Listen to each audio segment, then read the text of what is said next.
If you want to know the secret to coloring perfectly in the lines in Procreate like this, keep watching. So what I like to do is I like to start with a base color, so that way I can easily just tap the layer of the base color and I'll just press select. And when it says automatic, it's just like automatically choosing what's in that layer, so I just go with that. And I tap the pencil up here and then I create another layer. Oh, angel number.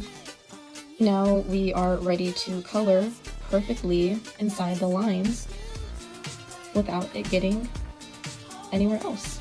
And I do that for every single character. And when you have those diagonal lines going across the screen, that just means that you have a selection that's active.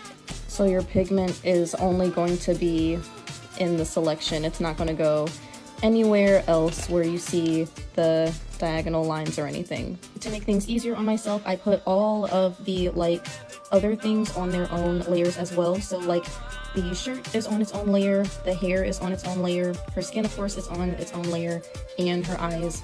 And I do that for every single character. I just start with skin tone, hair, their clothing, and I try to get roughly an idea of what color all of that is going to be before I start to render. So if your edges are kind of pixelated and they're missing pigment around the line art, there's probably one tiny step that you're missing that can really help. So even when I do my final line art and I put in my base color, I get this like pixelated edge. So what I like to do to soften those edges and basically get rid of the pixelation, I just manually brush right under the line art, like just under it, where I'm not going too overboard into the pixelation. I'm just coloring in the lines. And once I have this area kind of lined in, I'm just going to pull my color from right here and just drag it across the screen into that shape and paint bucket fill it. Remember that it's really important to use your base color as your selection, so that way it makes it easier for you to stay in that shape. Because what I like to do when all of the coloring and rendering is done is I like to turn the base color off for all of the characters. It's pretty much the best way I've found to do it, mainly because I tend to do really organic pencil like line work, and I don't use a vector brush that gives me perfectly clean lines that can just like paint bucket perfectly into the shapes. So if you're using non-vector brushes, your selections are going to be a little bit imperfect and have those rough pixelated edges. And while it helps if your selection is really neat and clean, I remember to treat it as a guide to stay within the lines and not as a perfect selection. There are definitely ways to avoid running out of layers when working in Procreate. I tend to work in large file sizes, so I run into this problem a bit often. But one trick I like to do that can be really helpful is once I'm done with all of my base colors and ready to render, I'll go into my gallery space and select the artwork that I'm working on, and then I will duplicate it. And in the duplicate artwork, I will go through and delete any unnecessary layers. So this could be like old sketches, any reference images, things like that. And this usually frees me up about 10 to 20 extra layers to work with. My canvas size tends to stay relatively the same. I usually don't work under 2000 pixels anyway. I usually start with a square canvas that's 2000 by 2000 pixels, which I know is kind of big. Working in a canvas that's 2000 by 2000